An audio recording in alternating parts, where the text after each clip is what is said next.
Welcome to the Sleepy Brainist, a calm corner where we explore how your brain rests, repairs, and renews itself at night.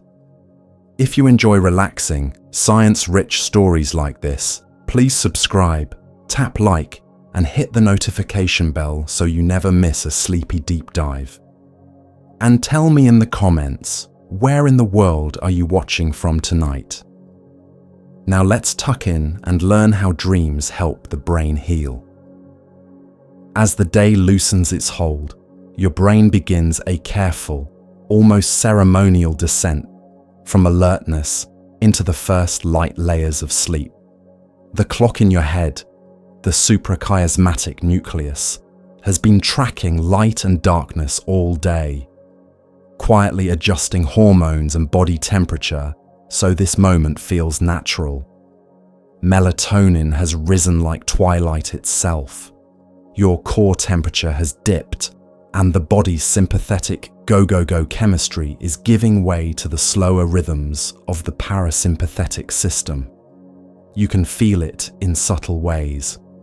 The breath deepens, the shoulders unclench, and the world's edges grow softer. Homeostatic sleep pressure, built from adenosine accumulating across your waking hours, nudges you toward rest, and the ventrolateral preoptic nucleus starts to release GABA to hush the wake-promoting centers that kept you alert. It's not a switch so much as a dimmer being turned down, slowly, kindly. Your senses begin to stand at ease. The thalamus, the brain's grand relay station, reduces the volume on incoming signals, allowing fewer distractions to disturb you. You can still hear a distant car or a murmured conversation down the hall, but they skim across the surface of awareness instead of sinking in.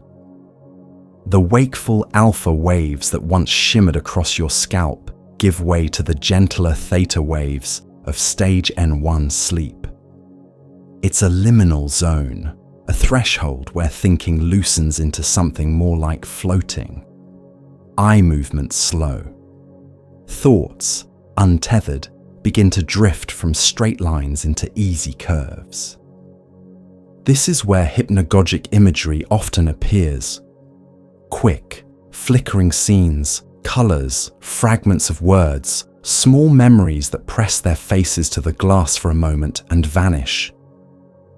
The brain is experimenting with off-duty mode, mixing sensory traces with the memory scraps to see what patterns form when you stop steering so hard.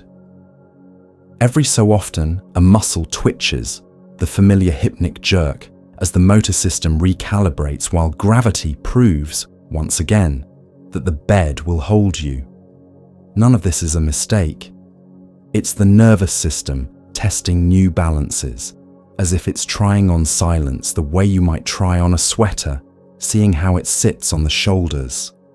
Meanwhile, heart rate and blood pressure ease downward. Breathing finds an unhurried cadence, and with it a small rise in heart rate variability, the signature of a nervous system that feels safe enough to let go. The digestive tract hums in a lower gear.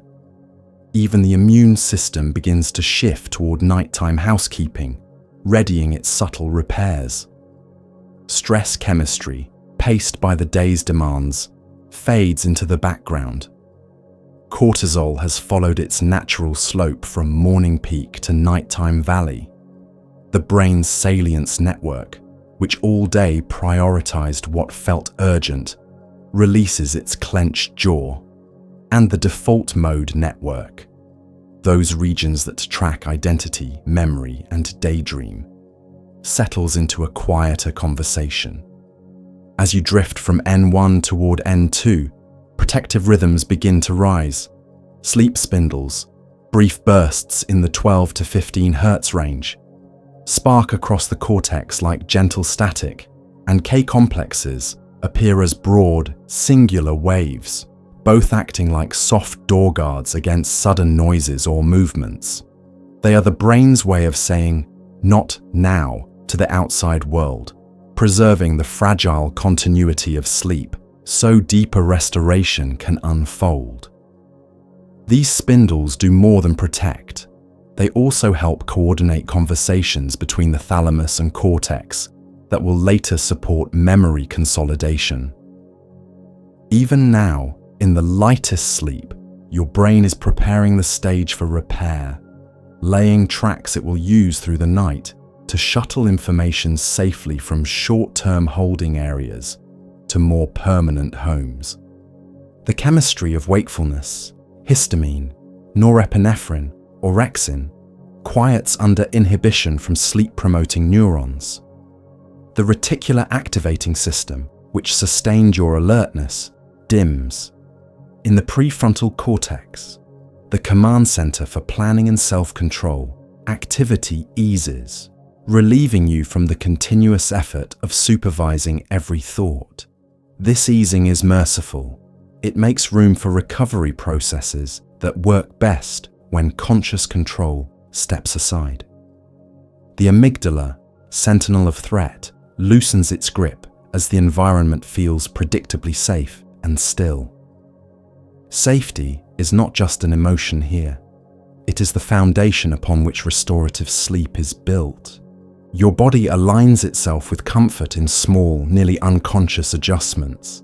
A knee slides forward, a hand finds the cool side of the pillow, the jaw slackens.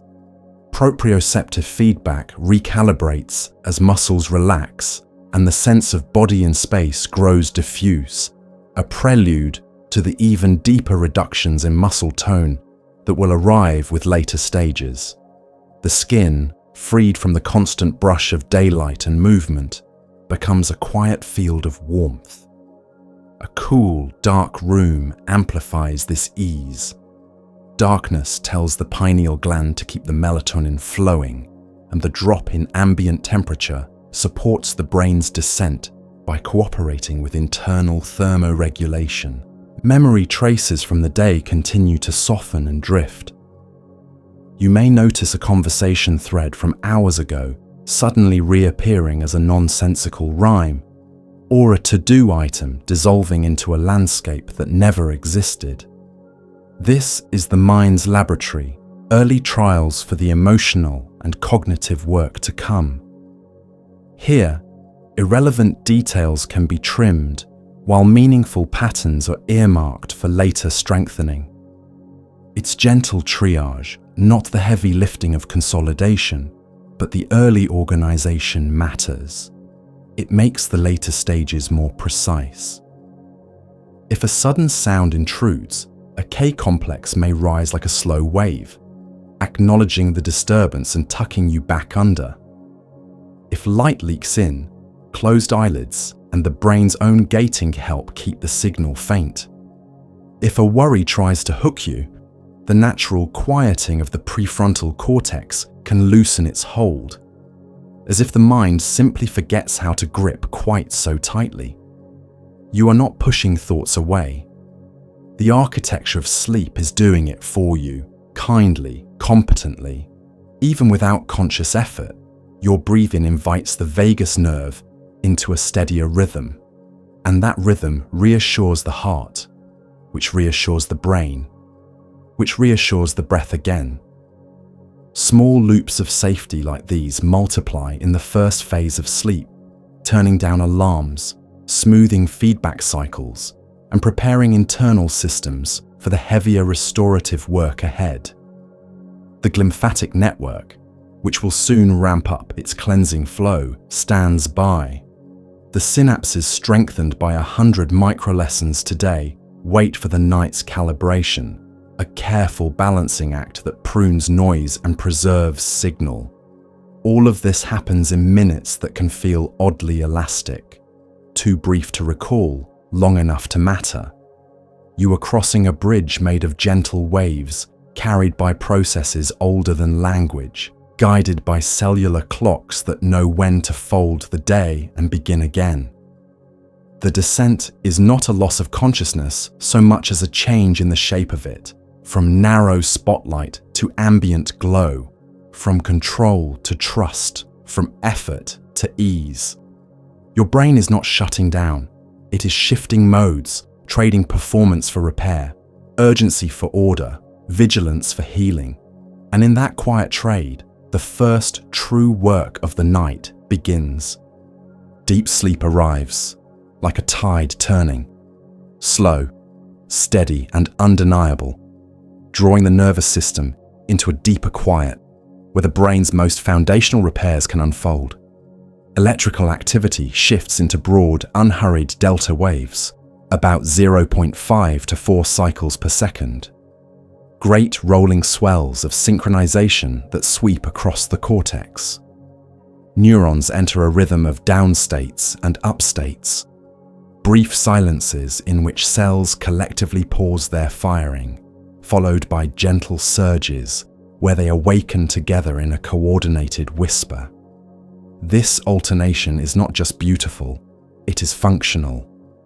The quiet phases reduce metabolic demand and oxidative stress, allowing cells to catch their breath, while the coordinated upswings act like timing beacons that organize communication between distant brain regions. In these windows, the hippocampus sends short, rapid volleys, sharp wave ripples back to the cortex, and the cortex, guided by its slow oscillations, is receptive. It is as if the night shift supervisor has dimmed the lights and started the careful transfer of the day's records from a crowded clipboard to the archive. Under this slow rhythm, the body's chemistry changes tone. Growth hormone pulses in the first deep cycles, signaling tissues across the body, muscle, bone, skin, to repair microscopic tears and renew protein scaffolds. Inside the brain, these hormonal cues and the lowered demands of wakefulness together support protein synthesis for synapses that will be kept, membranes that need patching, and molecular chaperones that refold stressed proteins back into working shapes. Cortisol, the day's taskmaster, sits at its lowest ebb, which helps calm inflammatory signaling so that immune cells can shift from fight readiness to tidy up mode. Microglia, the brain's resident custodians, survey the neural landscape more gently, pruning weak synapses and nibbling away debris in a way that preserves function rather than stoking alarm. The bloodstream dips into a restful pattern as well. Blood pressure falls, heart rate slows, the parasympathetic system extends its steadying hand, and the vasculature in the brain dilates and constricts in measured pulses that encourage the movement of fluids through tiny channels. Energy bookkeeping, so strained by the constant demand of thinking and moving through a day, begins to balance. Astrocytes, the star-shaped support cells that interlace the brain, restore their stores of glycogen, the starch-like fuel that will be tapped tomorrow when neurons need quick energy. Mitochondria work through backlogs of byproducts. Enzymes that neutralize reactive oxygen species run unhurriedly, and damaged components are earmarked for recycling. The global reduction in neuronal firing during the down states conserves ATP, freeing resources for maintenance tasks that are often postponed while you are awake. Even the extracellular space subtly widens during deep sleep, a structural change that improves the flow of cerebrospinal fluid through the brain's scaffolding and sets the stage for a more thorough rinse of metabolic waste. At the level of connection and learning, deep sleep serves a quiet, exacting purpose. All day long, synapses have been strengthened by experience, some by important lessons, many by noise. The sleeping brain performs a careful calibration known as synaptic downscaling, uniformly trimming the strength of connections just enough to reduce energy use and reclaim sensitivity, while preserving the relative differences that encode what actually matters. This reset keeps the neural network efficient. It prevents saturation, sharpens signal to noise, and prepares the brain to learn again tomorrow without carrying forward an unmanageable backlog of indiscriminate potentiation. Slow oscillations provide the tempo. Thalamic bursts align with cortical windows of receptivity, and hippocampal ripples ferry condensed packets of memory for integration. Declarative memories, facts, names, locations, particularly benefit from this dialogue, shifting from fragile traces to more stable cortical representations. Emotion, too, is touched by this deep quiet. The amygdala's reactivity is tempered by the steady parasympathetic tilt, and the prefrontal regions that help regulate feelings are given space to re-establish balanced connections without being pulled into new conflicts. The absence of high noradrenaline tone, so useful by day for vigilance, reduces the emotional noise floor, allowing the brain to re-encounter recent experiences with a softer physiological backdrop. Even in dream-poor deep sleep, where mentation is sparse or faint, there is a slow unwinding of arousal patterns, a loosening of associations that were clenched by urgency. Networks involved in salience and interoception quietly retune so that tomorrow the same stimulus is less likely to flood the system. The immune system leans into its restorative schedule. Pro-sleep cytokines that helped induce drowsiness now support micro-adjustments to synaptic architecture and glial housekeeping.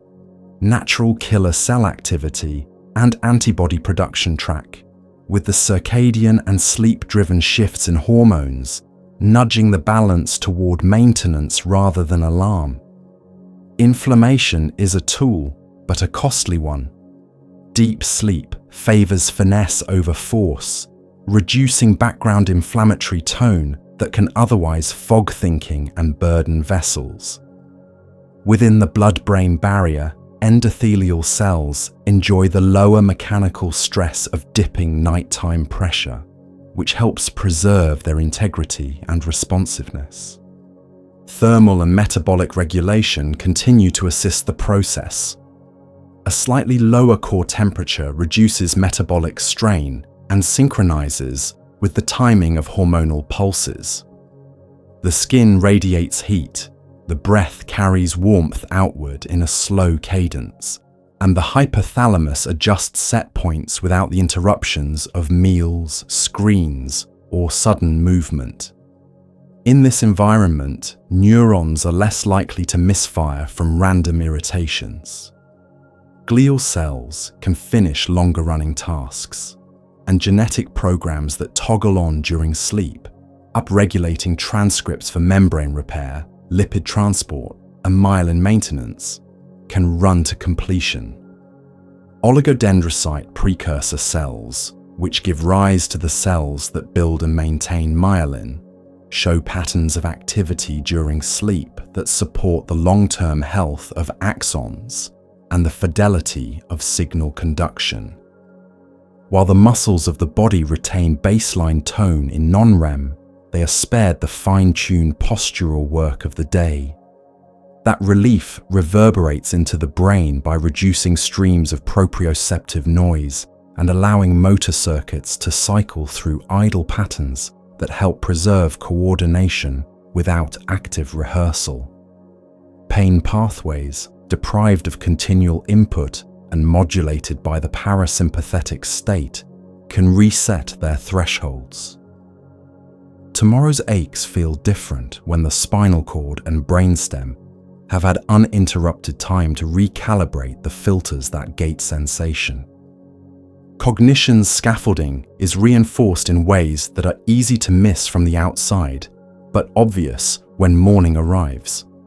Attention systems that were frayed by multitasking regain coherence after synaptic downscaling reduces chatter. The prefrontal cortex benefits from the night's metabolic housekeeping. With clearer signaling and replenished energy buffers, it can better sustain working memory and impulse control when you wake.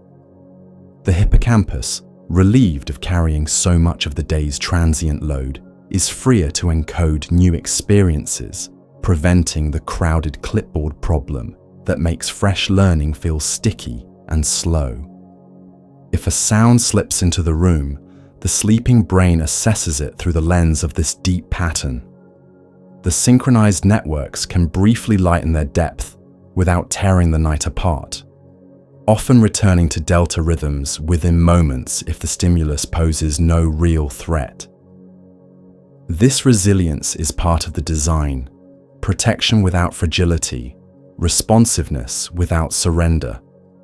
The thalamus, still gatekeeper, filters out trivial inputs while passing along what truly matters, a division of labor that prevents the feast of restoration from being interrupted by every clatter of cutlery in the house. Through it all, time becomes peculiar. Minutes expand around the slow oscillations, and the brain's sense of sequence loosens as it concentrates not on storytelling, but on infrastructure. Pipes are cleared, batteries recharged, wiring rebalanced, guardrails straightened. The outward stillness belies the inward industry: molecular machines turning over proteins, membranes being patched, synaptic weights recalculated, with the precision of a craftsman sanding a surface until it is true. What returns in the morning, a steadier mood, clearer recall, less brittle attention, has its origin here, in the long, dark workshop where the brain chooses order over spectacle and lets the deepest rhythms do their quiet work. While the world outside darkens and your breath settles into its nighttime rhythm, a quieter choreography unfolds deep inside the brain. Clear cerebrospinal fluid, usually content to cushion and float the fragile organ, begins to move with purpose, slipping along tiny channels that line blood vessels and threading into the tissue itself. Astrocytes, the star-shaped support cells that wrap the brain's vasculature, open gated pathways in their end feet, water channels called aquaporins, inviting fluid to percolate through the spaces between neurons. With wakefulness dialed down and noradrenaline levels low, those spaces subtly widen, easing the flow the way a river swells after a gentle rain. What results is a slow, persistent rinse, a glymphatic current that carries away the metabolic breadcrumbs left by a day of thinking, feeling, and doing. This movement has a direction to it. Fresh cerebrospinal fluid tends to follow the sleeves that wrap arteries, riding the heartbeat's pulse inward, like a tide moving up a quiet estuary. As it spreads through the interstitial spaces between cells, it picks up dissolved wastes, spent neurotransmitters, fragments of proteins, reactive byproducts of energy use, and the small molecules that accumulate as neurons fire. Then, guided by the architecture of perivascular spaces, the mixture drifts toward the veins and out along their sleeves, eventually meeting true lymphatic vessels outside the brain's barrier and heading for the deep cervical nodes. The loop looks simple on paper, but inside the skull, it is a ballet of pressures and pulses, arterial throbs, slow waves of vasomotion, and even the rise and fall of each breath nudge the fluid along. During slow-wave sleep, the brain's electrical rhythm becomes a metronome, broad, synchronized oscillations sweeping across the cortex. Those same slow oscillations appear to coordinate vascular and fluid dynamics, like a conductor cueing the strings and winds at once. Downstates quiet neuronal firing and reduce energy demand. Upstates bring brief, organized activity that seems to coincide with tiny surges in blood volume. Each cycle alters the micro-pressures that help push cerebrospinal fluid deeper and draw it out again, enhancing the exchange. The thalamus, which already mutes distracting inputs to protect sleep, joins this pacing by pulsing spindles that align with the cortical rhythm, indirectly supporting the stability the system needs to keep flushing. Astrocytes are not passive plumbing. Their end feet, rich with aquaporin water channels, line nearly every vessel, and during sleep they adjust how permeable those borders are. In wakefulness, noradrenergic tone keeps extracellular spaces tighter and fluid motion more restrained, prioritizing sharp signaling over housekeeping. At night, with noradrenaline quieted, astrocytic scaffolds relax, interstitial spaces expand, and convective flow rises. It's as if the city's streets widen after rush hour to let the cleaning crews pass. Microglia, the brain's immune sentinels, also change their posture. In tranquil conditions, they extend processes farther, sampling the environment, nibbling at debris, and coordinating with astrocytes to flag what should be broken down and what should be spared. The cargo of this rinse is ordinary and essential. Neurons generate lactate as they work. They shed bits of misfolded proteins. They leave behind fragments of tau and amyloid peptides, glutamate lingering in synaptic clefts, oxidized lipids from the hard-working membranes. Carbon dioxide and hydrogen ions alter pH and need buffering. None of these are villains by themselves. Most are natural receipts of metabolism, but when they accumulate, they cloud signaling, irritate vessels, and nudge inflammation upward. By sweeping them into the venous sleeves, toward the meningeal lymphatics, and then the body's broader lymph network, the glymphatic system restores a clearer chemical environment for tomorrow's thoughts. Breathing whispers into this process more than you might imagine. Each inhale lowers the pressure in the chest, subtly tugging venous blood from the brain. Each exhale relaxes that pull. Those gentle intracranial pressure waves, coupled with the slow rhythm of sleep, massage fluid along perivascular roots. Even posture plays a role. When the head and neck are aligned so venous outflow is unimpeded, drainage is smoother. In animal studies, side-lying positions appear to favor glymphatic transport compared with others. Temperature supports the task as well. The nighttime dip in core heat reduces metabolic friction, and a cool room encourages the slow, regular breathing that harmonizes the system's pulses. Deeper in, the hippocampus and cortex conduct their own exchange. As hippocampal sharp-wave ripples replay fragments of recent experience, the cortex uses slow oscillations to receive and integrate what's being transferred. This memory talk happens against a backdrop of increased fluid turnover, so the very act of stabilizing important traces is paired with the clearing away of the noise that surrounded them. Synapses that will be kept get the resources they need. Those that are being gently downscaled relinquish excess molecular scaffolding into the flow. It is tidy work. Preserve the signal, move the clutter. The brain's barriers, so famously selective during wakefulness, cooperate at night. The blood-brain barrier adjusts transporter activity, supporting the exit of specific solutes while keeping pathogens and toxins at bay. Endothelial cells that line vessels experience less mechanical stress as blood pressure dips, making them less leaky and more orderly. Pericytes, wrapped around capillaries, modulate tone to balance perfusion with the need to keep interstitial pathways open. The net effect is a network tuned not for speed or vigilance, but for thoroughness and calm. Glia-led housekeeping does not stop at debris removal. Astrocytes redistribute ions, especially potassium, to maintain the electrical poise neurons require for clean signaling the next day. They shuttle lactate into and out of local pools, balancing energy reserves with the larger tides of cerebrospinal fluid. They release growth factors and antioxidant molecules that quietly repair membranes and neutralize reactive species.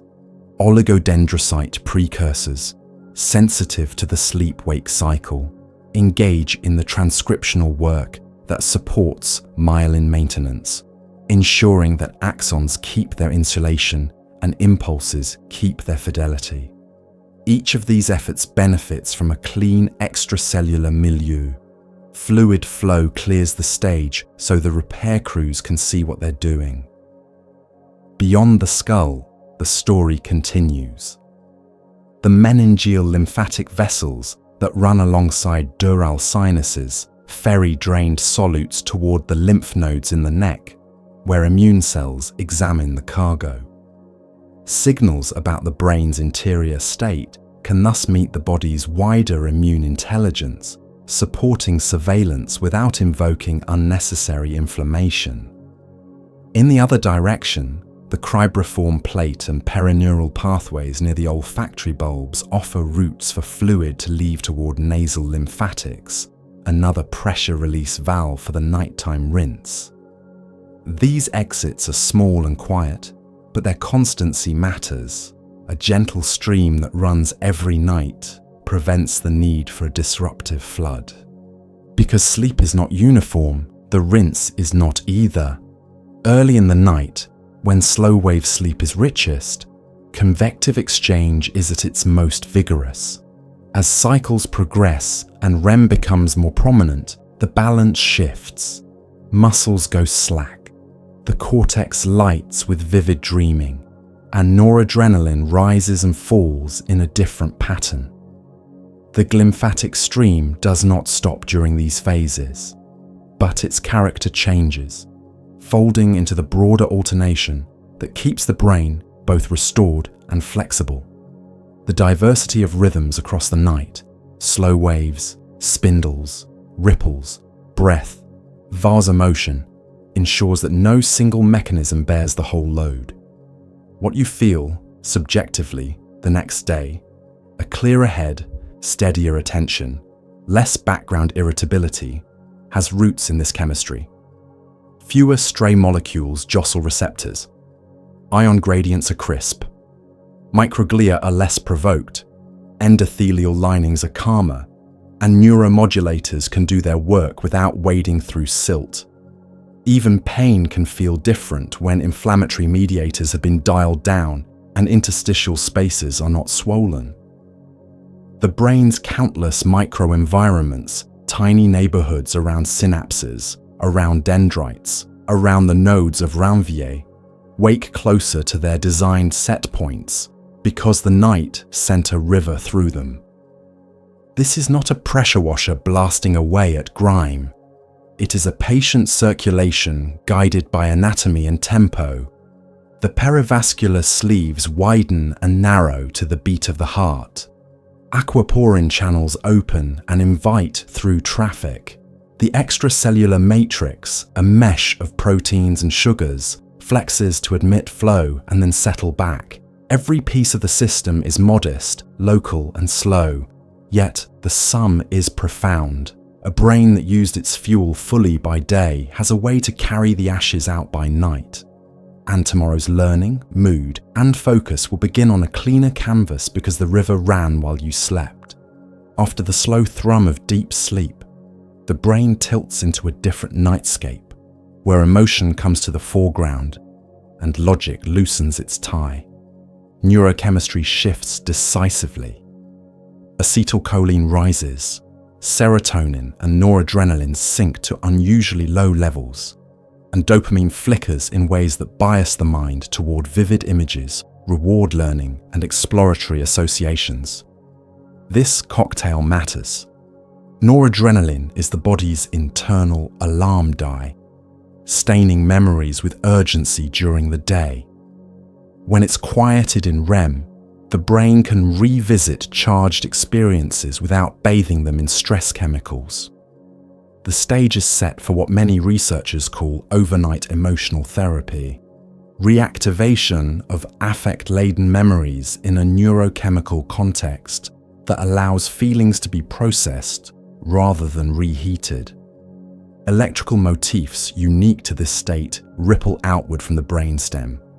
Bursts known as PGO waves, pontogeniculo-occipital, spark in the pons, jump to the thalamic relay for vision, and fan into the occipital cortex. They are the opening cues for imagery, priming visual circuits so scenes can bloom behind closed eyes. Meanwhile, the motor system is intentionally silenced. Inhibitory signals descend from a cluster near the pons to the spinal cord, releasing glycine and GABA that dampen motor neurons and induce atonia. Muscles slacken so the body does not act out the dream. The eyes, uncoupled from this paralysis, flick and dart beneath the lids as if reading a private cinema. Thermoregulation also loosens. The hypothalamus lets core temperature drift a bit, a small trade-off that favors the intense cerebral metabolism of REM's processing. Inside this protected theater, limbic regions, the amygdala, anterior cingulate, parts of the hippocampus, glow more brightly than they do in quiet non-REM, while portions of the lateral prefrontal cortex that police logic and impulse relax their grip. The result is a mind that feels and imagines with less censorship. Emotional scenes return in disguised form. Not the meeting itself, but the missed train. Not the argument, but a storm you can't quite outrun. Not the sudden praise, but a smooth elevator rising through a building you've never seen. The disguise is not deception. It is translation. By converting raw social heat into metaphor, the brain can handle it safely, pairing the gist of an experience with new contexts until the charge fades and information remains. This is how dreams soften fear. During the day, a slight raised voice at work might have spilled a rush of noradrenaline into the system, tightening the stomach and narrowing attention. In REM, the memory is reactivated under a different chemistry, one that turns down the body's threat paint. The amygdala still participates, but in a dialogue with networks that represent context and meaning rather than simply sounding alarms. Pieces are reconsolidated, written back into long-term storage with updated annotations, so that tomorrow, the same tone of voice is less likely to trigger a disproportionate surge. The brain has not forgotten. It has learned that a cue does not always predict danger, and it has done so while you lay still and safe. There is a gentler untangling of sadness and anger here as well. Emotional memory is rarely a single strand. It's a braid of sensory fragments, appraisals, and bodily responses. REM's associative looseness allows distant parts of that braid to be handled together. A smell from a childhood kitchen might appear alongside a current worry because both share a quiet theme, loss perhaps, or expectations unmet. By letting these threads meet, the brain can recombine them, testing new interpretations that would seem irrational by day, but are fruitful at night. This recombination isn't random. It is steered by reward and salience cues, with dopamine nudging the system to explore patterns that promise a better fit between inner models and the outside world. The heart and breath follow the drama. A REM is not a flat calm. It's a variable sea where heart rate and respiration can flutter and pause in brief, safe swells. Those shifts are not noise. They mirror the emotional contours of the dream. When the mind rehearses a close-call scenario, the autonomic system participates just enough to make the simulation convincing, then settles again as the scene changes. Over repeated nights, this rehearsal can recalibrate reflexes and dampen hyperreactivity, a slow training of the body's alarms to respond proportionally. In disorders where this calibration goes awry, reactions can remain brittle. The ordinary benefit of REM highlights the value of its nightly variability. Memory systems use the same theatre for different aims.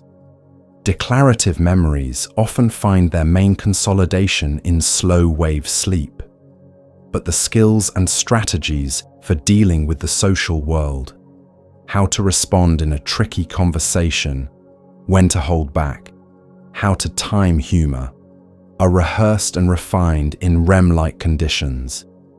The brain runs what-if experiments, combining yesterday's cues with a library of past outcomes to update predictions. Predictive processing, the brain's core strategy of anticipating the world and shrinking surprise, leans on this. Dreams are model updates written as stories, adjustments to the internal script that reduce tomorrow's error signals. Creativity benefits from the suspension of strict oversight. With the prefrontal editor relaxed, weak associations get a fair hearing. A melody learned in the afternoon can meet the rhythm of windshield wipers from a nighttime drive years ago. A half-solved problem can be approached from the side because the dream privileges felt similarity over explicit logic. Artists and scientists have long reported insights upon waking. What they notice is not magic, but the product of a night's permissive search. REM does not guarantee solutions, but it expands the search space, and by morning, the mind sometimes finds it has already been thinking in shapes that daylight will recognize as elegant. Social life leaves heavy fingerprints on dreams. Faces, voices, the subtle physics of proximity, all are replayed and edited in simulations that often tilt toward the interpersonal.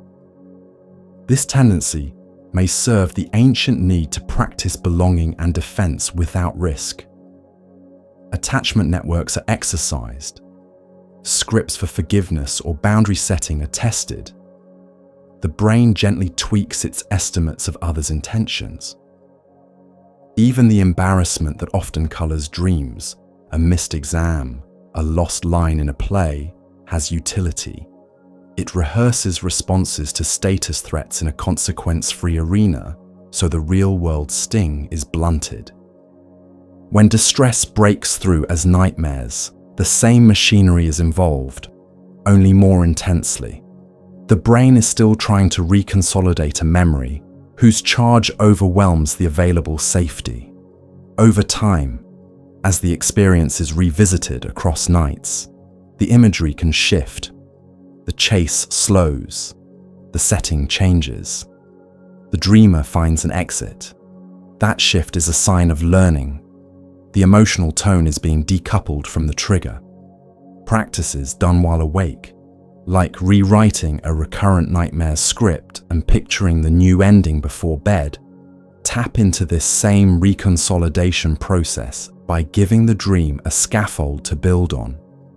With repetition, the fear-predicting pathways update, and the scenario loses its power. The sensory richness of REM, saturated color, shifting geometry, altered physics, owes as much to top-down expectation as to bottom-up input. With the gates from the outside world mostly closed, the brain generates its own data to test hypotheses about how things hang together.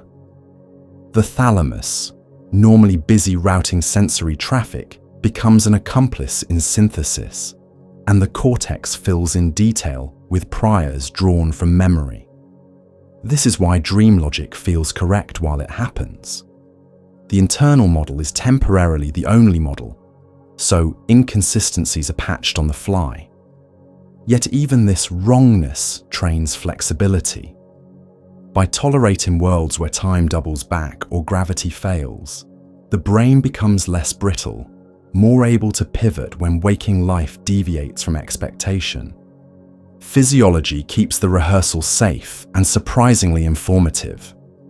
The sexual tumescence that often accompanies REM, for example, is less about erotic content and more about the cholinergic tilt and vascular changes of the state. It's a systems check rolled into the nightly routine.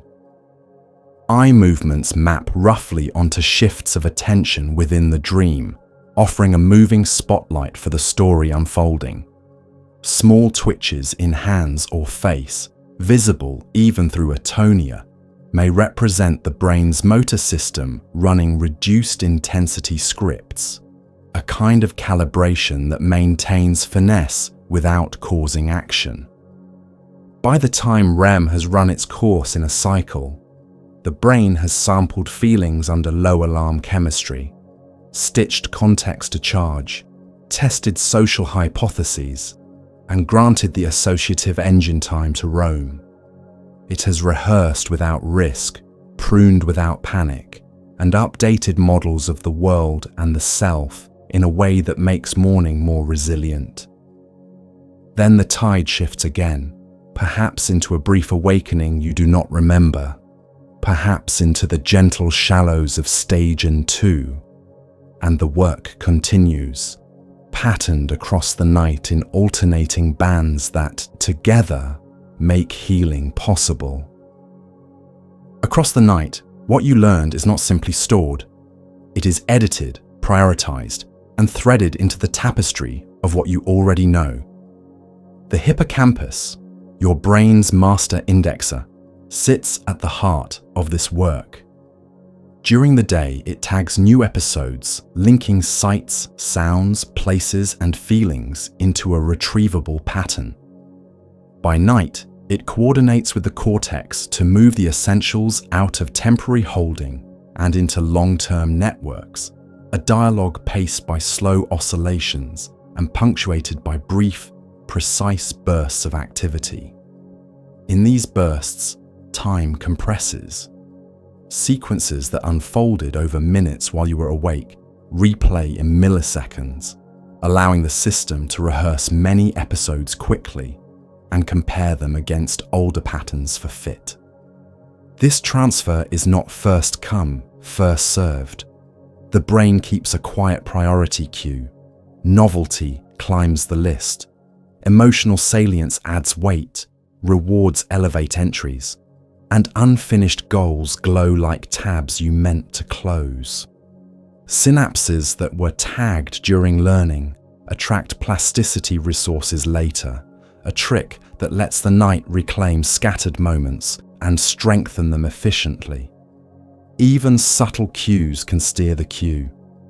A faint aroma present during study, a soft tone paired with practice. Such context can nudge reactivation during sleep, persuading the system to revisit traces it might otherwise skip. The result is a kind of triage: keep, strengthen, interleave, or let fade. The weaving is literal. Slow oscillations in deep sleep open temporal windows, upstates, when the cortex is most receptive. Within those windows, thalamic sleep spindles appear like beaded threads, synchronizing distant regions and lowering the threshold for synaptic change.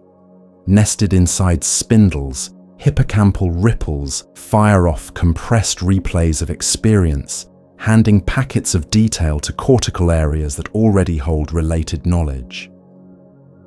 When the nesting is precise, slow wave, spindle, ripple, memory performance tends to benefit more the next day. It is a choreography of rhythms, each with a part. One to set the tempo, one to call the partners together, one to pass the message. What the cortex does with those messages depends on what is already there. If you studied a new word that fits neatly beside other words you know, integration can be swift. Semantic networks in temporal and frontal regions expand their map and lessen your reliance on the hippocampal index. If you learned a fact that challenges an existing model, the system may keep the episode more dependent on the hippocampus, while it tests how the update ripples through related ideas. This is memory transformation. Episodes begin as vivid, context-rich scenes and gradually shed some of their edges, leaving behind the gist that is most useful for reasoning. Over nights and weeks, the brain trades where and when for how it fits, not erasing the details, but letting them settle to the background while the core meaning moves to the foreground. Pattern separation and pattern completion, two sides of the hippocampal craft, also take their turns. During learning, similar experiences must be stored distinctly so they do not blur. At night, the brain carefully allows bridges between them when it helps. Two lectures that covered overlapping ideas might be kept apart enough that you don't confuse examples, yet linked at the level of principle so you can apply the concept broadly. This balancing act prevents interference while enabling generalization. If separation dominates, your knowledge stays brittle and narrow. If completion dominates, memories smear. Sleep aims for the middle, distinct strands, shared loom. Spatial and temporal structure receive particular care. Place cells in the hippocampus that fired as you walk through a new environment replay their sequences, sometimes forward, sometimes backward, refining your internal map and your sense of distance and route choices. Event boundaries, the small mental fences that divide one scene from the next, are reviewed, so later recall recovers true order rather than a jumble. The brain's timekeepers in medial, parietal, and prefrontal regions adjust their scaffolding to emphasize which moments belong together and which should be kept apart. A re-indexing that turns raw footage into an episode you can narrate. The weaving is not confined to facts. Skills and strategies are folded in through related but partially distinct circuits. Motor sequences practiced during the day. Finger patterns on a keyboard. A new stroke in the pool. Show overnight changes in timing and smoothness as cortical motor areas and the striatum refine their partnership. Spindles proliferate locally in regions that carry the load, like extra stitches where the fabric was most strained. Perceptual learning, hearing a melody's hidden beat, noticing a faint visual texture, benefits as early sensory cortices sharpen their filters while higher areas update expectations. The brain learns not just what happened, but how to do it more gracefully next time. Emotion and meaning shape the stitch. Memories with effective charge are re-encoded with gentler chemistry, decoupling the heat from the information so that tomorrow you can recall the lesson without reliving the sting. Context gets reattached. The sharp comment that hurt lands in a wider frame. Who said it? Why they might have? What else it might mean? Reducing the risk that similar neutral cues will trigger disproportionate reactions. This is not erasure, but calibration. The pattern remains, the saturation is tuned down, and the story becomes broader than the moment that sparked it. Language is a frequent beneficiary of this nocturnal edit. New vocabulary items that felt precarious at dinner are easier to retrieve at breakfast because they have been woven into phonological and semantic neighborhoods. Their competition with similar words resolved enough that the right one rises faster. Grammatical patterns, which during the day were impressions, sharpen into expectations the next morning, so sentences with consistent structure feel fluent and violations stand out more clearly.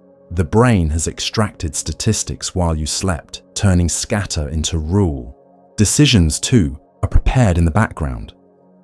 Experiences are replayed with an eye toward outcomes. Which choices led to ease? Which to friction? Which to reward? Dopamine signals from the day have already tagged some paths as promising. At night, the prefrontal cortex and basal ganglia adjust their policy. If in a similar state tomorrow, favor action A over B. The change is subtle.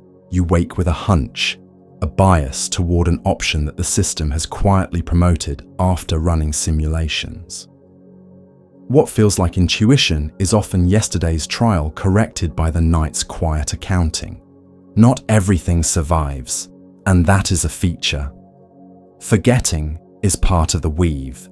Details that add noise or clash with stable patterns are down-weighted so they do not clog retrieval. Redundancy is compressed.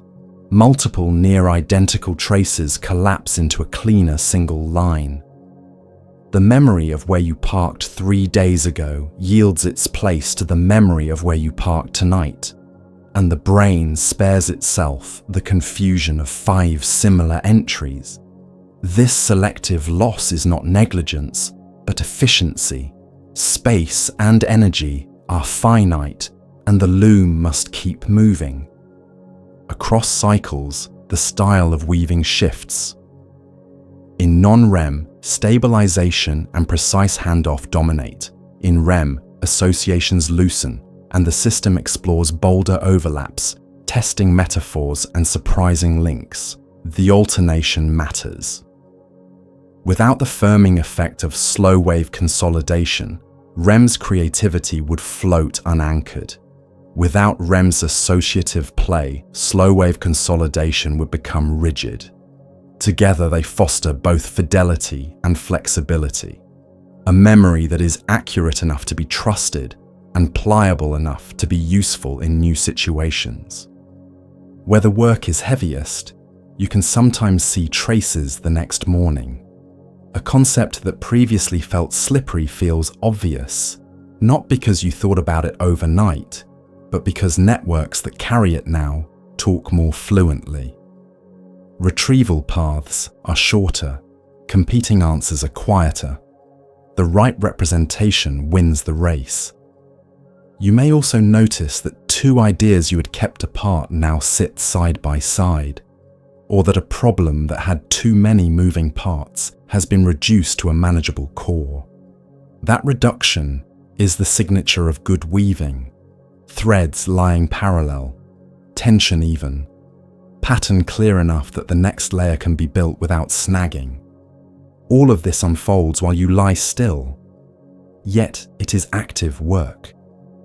Cadence set by slow waves, bridges thrown by spindles, packets dispatched by ripples, boundaries softened or sharpened by dreamlike scenes that give the system room to test fit. What returns to you is not just retention, but structure. A memory you can use because its pieces have been joined where they belong and trimmed where they do not. A story you can tell because scattered moments have found their order. All day long, experience pushes synapses upward. More receptors traffic to the membrane, more release-ready vesicles at terminals, slightly larger spines on dendrites, until the network begins to carry a surplus of amplification. That surplus has a cost: higher metabolic demand, more spontaneous firing, noisier competition between signals, and a creeping loss of sensitivity to new inputs because many connections are already near their ceiling.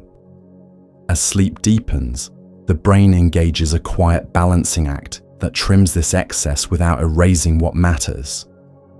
The process is homeostatic, not punitive. Reduce overall gain, preserve relative differences, restore headroom for tomorrow's learning. The stage is set by chemistry and rhythm. In non-REM sleep, noradrenaline and acetylcholine drift low, a profile that reduces pay attention now urgency and favors forms of plasticity akin to long-term depression rather than constant potentiation. Slow oscillations ripple across cortex, down states of coordinated silence followed by up states of brief, aligned firing. Those waves provide the tempo for synaptic recalibration. During the downstate, intracellular calcium levels fall and kinase activity quiets. During the upstate, controlled volleys of spikes produce small, well-timed calcium entries that bias receptors and scaffolding proteins toward dephosphorylation and removal instead of further addition. The net effect is a gentle tilt toward weakening that touches many synapses at once. But the weakening is not indiscriminate. Tagging mechanisms from the day, molecular flags laid down where learning truly mattered, still mark particular synapses. These tags attract plasticity-related proteins even at night, sparing key connections from the broad trim and sometimes reinforcing them when replay events arrive. That is how the system can lower the average while protecting peaks. The baseline drops, yet the contour that encodes information remains.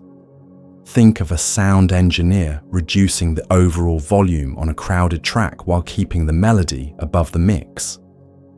In the morning, the music is clearer and there is room to add new instruments. At the level of parts, dendritic spines tell the tale. Tiny protrusions that had swelled with daytime use tend to shrink modestly during sleep. AMPA-type glutamate receptors cycle off the synaptic membrane. Postsynaptic density proteins loosen their lattice.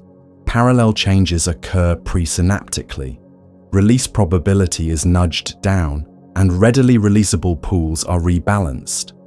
On inhibitory synapses, adjustments help restore the excitatory-inhibitory set point that keeps networks stable. By returning neurons toward their preferred firing rates, the brain avoids drift into runaway excitability or sluggish underresponsiveness. When many cells are closer to their targets, population activity becomes sparser and more informative. Fewer spikes carry more meaning. Slow waves are not uniform.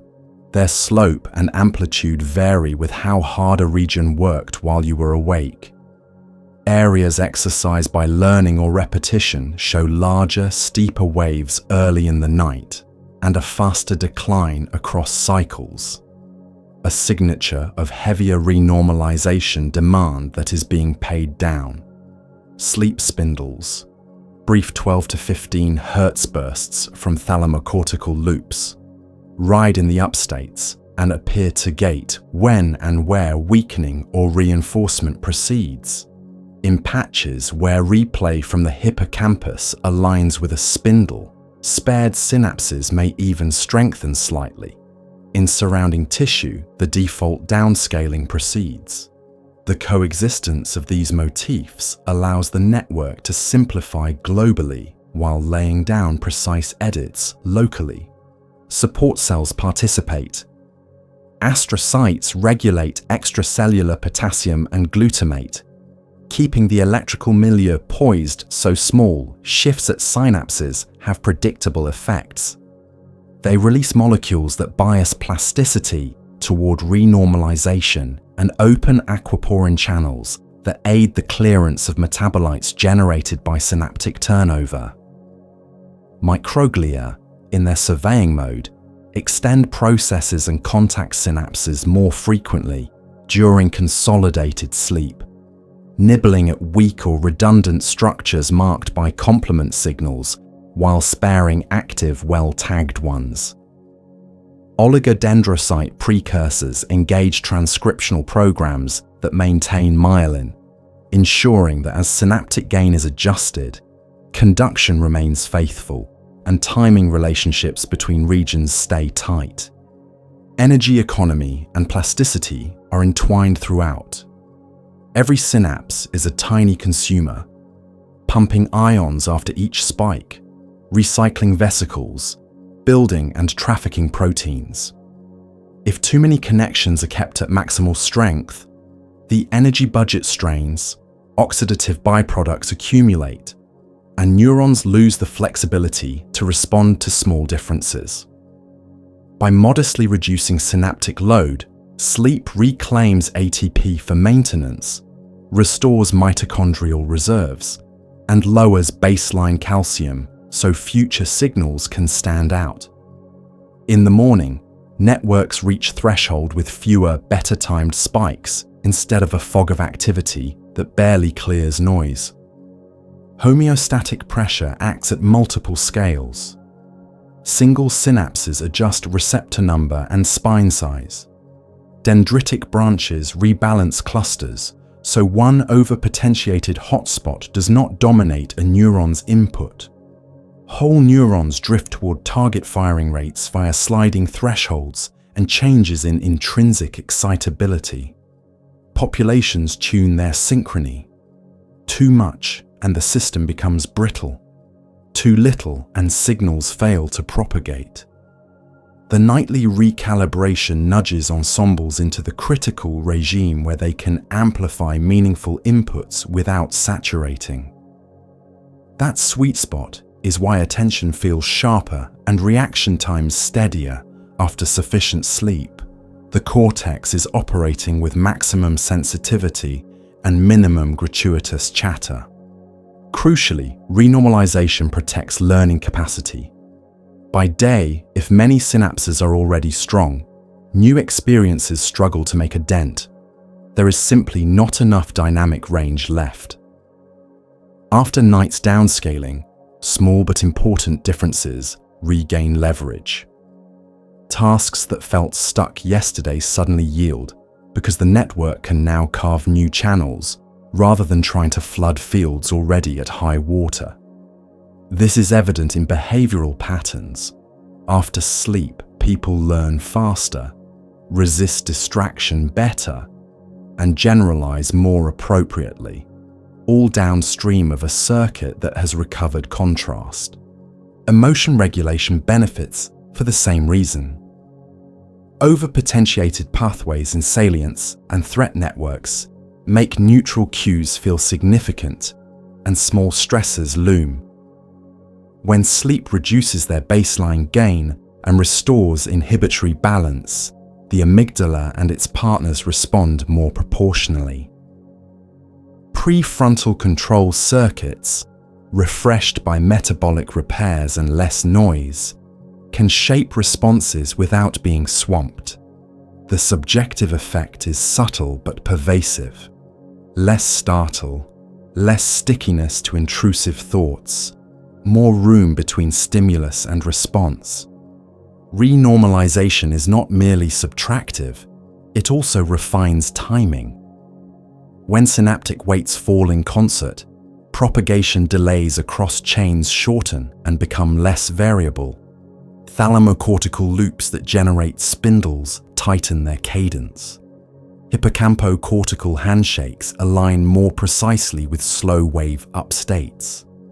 These temporal improvements matter because information in the brain is often coded by when spikes occur relative to oscillatory cycles. Cleaner timing translates to more reliable communication, which in turn supports both consolidation and the next day's computations. Molecularly, many levers move in synchrony. Phosphatases outcompete kinases at key synaptic targets. Immediate early genes that drove daytime growth wane, while transcripts for proteostasis rise. Endocannabinoid signaling biases plasticity toward depression, like adjustments that help quiet overactive circuits. Adenosine, built up during wake as a metabolic marker, continues to press its case for reduced excitability until sleep has done enough to lower pressure.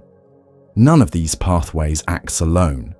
The state change of sleep, its oscillations, neuromodulators, and reduced sensory drive, coordinates them into a coherent program. Because the process is local as well as global, it can be remarkably specific. A violinist practicing a difficult passage drives changes in auditory and motor cortices that will later show larger slow-wave activity and heavier renormalization than untouched areas. A student cramming vocabulary loads language networks that overnight prune redundancies while reinforcing semantic anchors. Meanwhile, regions idling by day still undergo mild downscaling, preventing drift and preserving the whole system's stability. The brain thus avoids a patchwork of mismatched gains that would make integration harder. What happens when renormalization is shortchanged is telling. After curtailed sleep, EEG slow wave slopes remain steep the next night, a sign the bill wasn't fully paid. Cortical excitability measures run high, making perception noisier and decisions more impulsive. Learning plateaus sooner because plasticity resources are misallocated to keeping many synapses too strong. Emotional reactivity spikes as salience networks carry excess gain. Even motor finesse suffers. Without downscaling, patterns remain overconstrained, and small corrective signals cannot reshape them efficiently. Restoring the nightly trim restores flexibility across these domains. The brain's aim is not to become sparse for its own sake, but to optimize the signal-to-noise ratio given finite energy and finite bandwidth. Sleep synaptic reset is the tool that makes this possible repeatedly, no matter how uneven the day's demands. Lower the floor, keep the peaks that matter, straighten the timing, and return cells toward their preferred rates. In that condition, a whisper of new information tomorrow can be heard. A small reward can guide change without distortion, and networks can traverse their state space with agility instead of lurching from one saturated corner to another. By morning, fewer synapses shout, more of them listen, and together they carry meaning with less effort. Dreams build a rehearsal stage that costs nothing and risks nothing, yet trains the systems you rely on when things matter. The brainstem lowers the drawbridge. Motor commands are issued inside REM, but inhibitory signals in the pons send glycine and GABA down the spinal cord to induce atonia, so the body stays still while the mind practices. With the muscles safely disengaged and external input gated by the thalamus, the cortex is free to generate worlds. PGO waves ripple from the pons through the lateral geniculate to visual cortex, igniting imagery. Acetylcholine rises to energize cortical loops. Noradrenaline sinks to quiet alarms. Dopamine nudges exploration. The result is a protected simulation chamber where you can run through danger, conversation, timing, and problem solving without paying the price of a mistake. Threat rehearsal is one of the clearest uses. The amygdala lights up, the anterior cingulate tracks conflict, the insula monitors internal state, but with low noradrenergic tone, the experience is not stamped with the panic it might carry by day. The dream constructs a chase through shifting streets or a precarious climb above a dark sea, then allows multiple outcomes in quick succession. Hide, flee, negotiate, fight, freeze, signal for help, improvise a tool, pick a lock you've never learned to pick. Basal ganglia loops score these options using cached reward and punishment values. Tiny dopamine pulses register prediction errors when an imagined move produces a better or worse outcome than expected. Overnights, this quiet ledger updates your policies. You wake a hair quicker at noticing exit routes, a shade calmer in deciding when to disengage, less likely to lock into a single rigid response because your repertoire has been diversified. Social rehearsal is just as constant. The cortex conjures faces that may be familiar or spliced together, voices that carry tone but not exact words, rooms that obey a feeling more than a blueprint. Theory of mind networks in temporoparietal junction and medial prefrontal cortex spin narratives about intentions and misunderstandings. You practice pausing before you speak, altering sequences of I, you, because, and however, until an apology or boundary-setting speech lands with the right force in the dream. Mirror system regions in premotor and inferior parietal areas simulate the gestures and micro-expressions of an imagined counterpart, giving your internal critic feedback about how your delivery might be received. The payoff is subtle. The next day, your timing is better. You read a furrowed brow half a second sooner. You select a softer opener before a hard truth. The simulations extend to skills that seem purely physical. Even with remitonia, motor cortex, cerebellum, and striatum replay sequences as if moving. The cerebellum's internal models, which predict the sensory consequences of actions, run in a closed loop with sensory cortex, refining timing and error correction with phantom feedback. A pianist trills collapse time into tightly packed bursts that sharpen phase relationships. A swimmer's turn at the wall is rehearsed as a fluid arc that blends breath, twist, and push.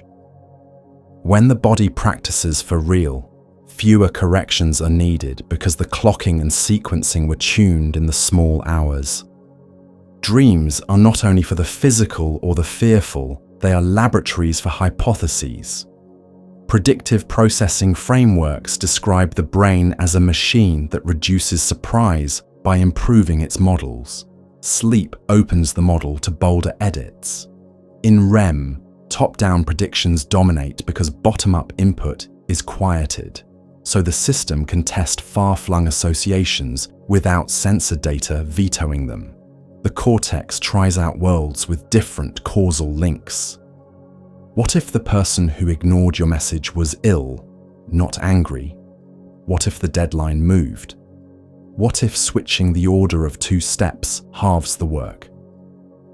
These what-ifs play as stories because stories bind multiple predictions into coherent arcs. If a new arc lowers expected surprise across plausible futures, traces of it remain as a bias you will call intuition. Nightmares show the same machinery turned up. When a memory's charge towers over available safety, the simulation becomes intense, sometimes waking you. Even then, it is not mere torment. It is an attempt to reconsolidate. Across repetitions, scenes mutate. The pursuer slows, the terrain changes, a door appears where none did before. You shout, and someone hears. Imagery rehearsal during the day, choosing a new ending and visualizing it before bed, leverages this plasticity by preloading an alternate script that the sleeping brain can adopt. When it works, heart rate variability steadies, startle responses ease, and the nightmare's plot loses its grip because the threat model has been updated. Unfinished goals push their way into dreams as rehearsal agendas.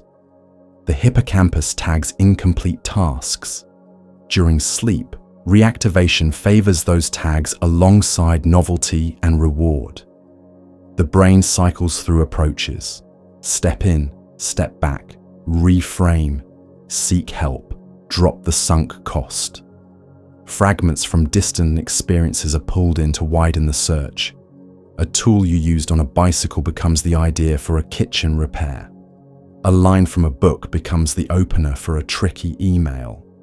Because the prefrontal editor is relaxed, tenuous links are entertained long enough to be tested by emotional and reward circuits.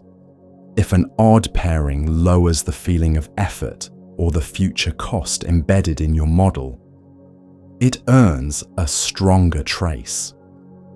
Safety in simulation also trains calibration.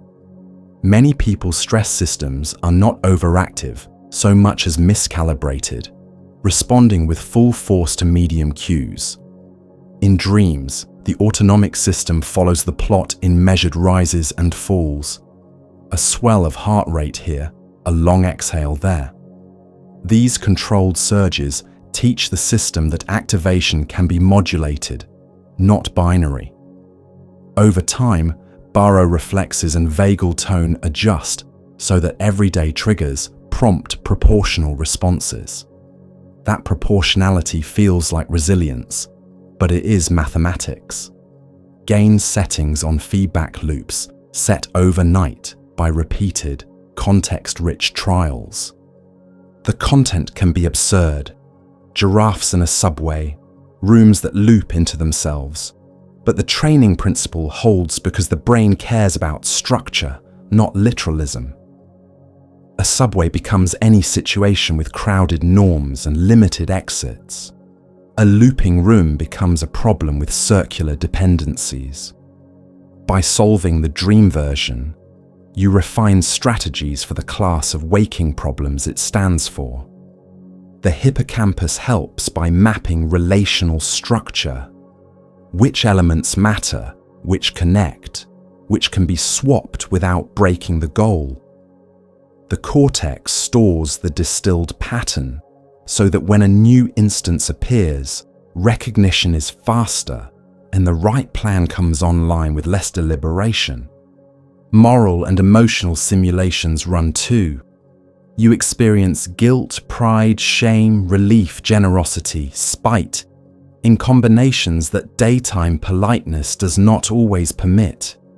The medial prefrontal cortex and posterior cingulate, parts of the default network, explore versions of you under different choices. Because consequence is virtual, you can examine edges you would not cross while awake, then back away with a clearer sense of where you actually stand.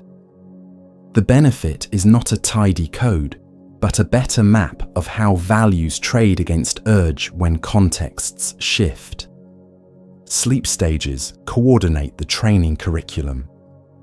Non-REM, with its slow oscillations and spindles, tends to stabilize and clean up the day's representations, making them crisp targets for REM to remix. REM loosens associations and emphasizes effective meaning, handing back candidate updates. The alternation permits iterative refinement. Test, stabilize, test again with different priors, stabilize again. A problem can move from rigid to flexible without becoming sloppy, because the system keeps re-anchoring between experiments. Much of this rehearsal is opportunistic and local. A patch of visual cortex that struggled with fine contrast during a long design session will show more local spindles and more nocturnal change. A cluster in premotor cortex that encoded an awkward gesture gets extra replay. Meanwhile, circuits that carried stress go on the docket for emotional reprocessing, even if you never set an intention. Yet intention helps. A sentence whispered before sleep. Tomorrow's conversation goes calmly and clearly. Acts like a weak bias that the hippocampus can use to weight what gets reactivated. On waking, people often find the first lines of the conversation waiting, already smoothed. Dreams also let the brain practice uncertainty. Many waking decisions fail, not because we choose wrong, but because we are rigid about unknowns. Night simulations often leave key facts blank. Who sent the message? What is behind the door? And force action under ambiguity. Prefrontal regions train policy under partial information. Gather more data, hedge, delay, commit with backup plan. That training has obvious spillover. In real life the next day, you tolerate not knowing for longer without panicking, which is often the difference between a good and a poor outcome. Because the simulations are embodied in expectation and sensation, they upkeep the maps between interoception and meaning. The insula tracks small shifts in breath, gut, and heartbeat inside the dream narrative, then pairs them with appraisals, safe, risky, regrettable, promising. This pairing refreshes your ability to read your own signals when awake. You notice the early tightness that predicts impatience and choose a different approach. You notice the lightness that predicts a good idea and follow it. It is tempting to view dreams as stories shown to you. It is more accurate to see them as stories generated by you for training you. The authoring is distributed. No single homunculus decides the plot. Circuits propose, evaluate, adjust. The brainstem supplies rhythm and safety. The hippocampus supplies scenes and sequences. The cortex supplies stage and props. Limbic systems supply stakes. The basal ganglia supply scorekeeping. The cerebellum supplies timing. Together, they build simulations that cover threat without harm, practice without fatigue, feeling without fallout, and then they fold the lessons into networks so tomorrow you move a little more gracefully through the real world. When the night bends toward its imaginative hours, the brain loosens the rules that kept thoughts marching in neat lines all day and lets them wander into side streets. Executive control relaxes, especially in the lateral prefrontal regions that enforce plans and veto odd ideas, while associative networks stretch out, drawing faint lines between memories that rarely meet when you're awake. Acetylcholine rises to keep cortical circuits lively, noradrenaline sinks so alarms don't interrupt, and dopamine flickers in a way that rewards novel combinations. The thalamus gates the outside world, and the inside world grows vivid. PGO waves ripple from the pons to visual cortex, lighting up imagery, and those images become the raw material for a different kind of thinking. Not step-by-step logic, but pattern mixing, metaphor building, and rule bending that expands the search space far beyond daytime boundaries. Creativity needs two moves: making connections and evaluating them, and sleep tilts hard toward the first. With the editor dozing, weak associations get a chance to speak. The smell of rain links to the timbre of a friend's voice, which links to a geometry problem, which links to the shape of a bridge. None of this would pass a conscious committee. But the sleeping brain isn't asking for permission. It's asking, what else could this be? Spread of activation through semantic networks becomes more even, so distant nodes, concepts from different domains, receive enough activity to participate. Meanwhile, the hippocampus compresses recent experiences into quick replays, tossing their gist into cortex, just as spindles align receptive windows, and REM later remixes the pieces into scenes that prize meaning over literal detail. The result is a supply chain for insight. Stabilize components, then recombine them under gentler supervision. Images do heavy lifting. Visual cortex is busy even though eyes are closed, and the stories it paints allow abstract ideas to be tested as pictures. A stubborn equation might reappear as a staircase that alternately rises and folds back, a hint that you've been iterating without changing levels. A narrative knot might become a river that splits and rejoins downstream, suggesting a braided structure rather than a single arc. Because dreams tolerate metaphor without protest, the brain can model relationships in a medium where contradictions are easier to hold. The important part is not whether the scene really happened, but whether the structure it reveals gives you a better lever on the problem when you wake. Defocused attention is a strength here, not a flaw. By day, the spotlight burns bright on the supposed answer. At night, the lantern glow reaches the periphery where overlooked cues live. A stray remark from 2 weeks ago, a shape from a childhood toy, a rhythm from the windshield wipers, all become eligible to join. The basal ganglia quietly score these trials with prediction error signals. When a strange pairing reduces expected effort or increases coherence in the internal model, it gets nudged upward in priority. You don't experience a scoreboard. You experience a feeling on waking that one path is oddly compelling. The hunch is the residue of thousands of low-cost simulations. Even the absurdities serve a function. Inverting gravity, letting time loop, swapping identities. These are violations that stretch priors and test resilience. If your internal models can tolerate a world where hallways fold like paper and still keep track of goals, they will be less brittle in ordinary surprise. That flexibility matters in creative work because original solutions are rarely comfortable at first. They arrive wearing the wrong clothes. Dream logic trains tolerance for provisional wrongness, the ability to hold a candidate idea long enough to test it, rather than discarding it because it feels strange. Not all creativity rides in REM.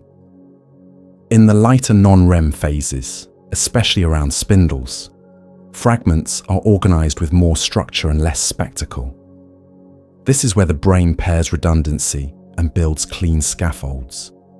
A song practiced sloppily by day becomes tighter in timing overnight, not just because muscles rest, but because timing codes between auditory and motor areas are straightened.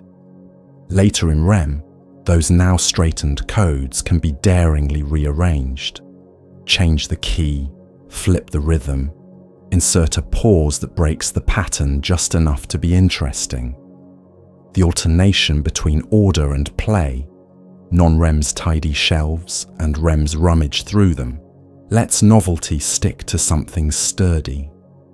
Hypnagogia and hypnopompia, the edges around sleep, are their own creative wells.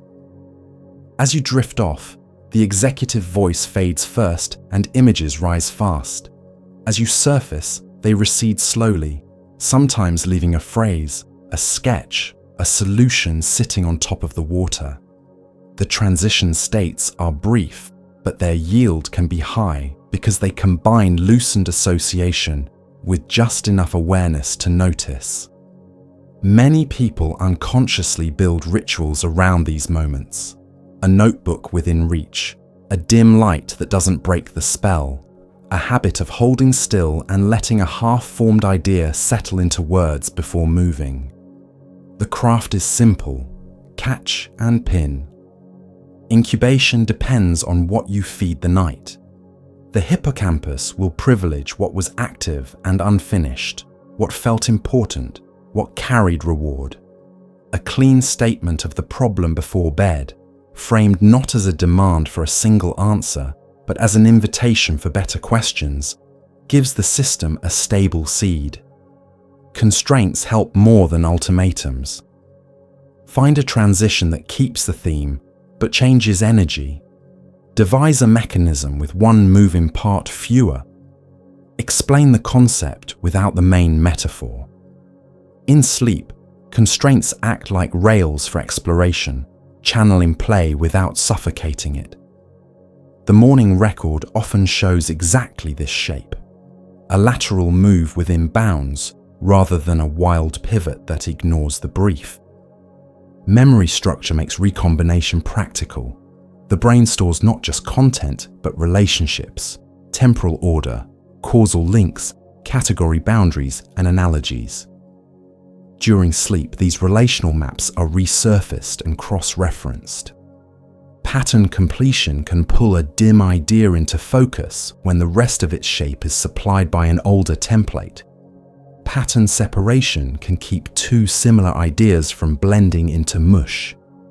Creativity sits between the two, close enough to borrow strength from a known pattern, far enough to be genuinely new. Night work leans into that middle space by letting the same memory be approached from different angles across cycles. Language benefits in a special way. Words are nodes in a vast, partially ordered field of meanings, sounds, and uses. Sleep sharpens the edges of categories and lowers the fluency threshold for near neighbors, which paradoxically makes far neighbors more reachable because paths through the network are smoother. On waking, metaphors arrive tighter, jokes time themselves better, and explanations choose the right level more often. It isn't that a muse whispered the perfect sentence, it's that interference fell, retrieval routes were pruned, and a hidden competitor word was finally quiet enough to let the right one through. The body participates, even when it seems irrelevant. Subtle shifts in heart rate and breath cadence during REM mirror the drama of the dream, giving visceral weight to imagined options. That interoceptive coloring is part of evaluation. The insula tags combinations not just as interesting, but as feeling good or off, promising or hollow. Because noradrenaline is low, that feeling isn't a panic signal. It is a heuristic about fit. Many creative workers recognize the morning sensation of click when a solution slots into place, an effective cue that this arrangement has lower expected friction in the real world. Practice leaves fingerprints in the night. A coder buried in a legacy codebase dreams in nested boxes and missing brackets. A chef swims through textures and temperatures. An architect moves walls and light. These are not just cute echoes. They are the mind's domain-specific primitives being recast. Expertise gives sleep better pieces to play with, and sleep returns the favor by suggesting legal but unusual moves within the domain's rules. Constraints learned through years of work don't disappear. They become the elastic frame within which originality is safe and persuasive.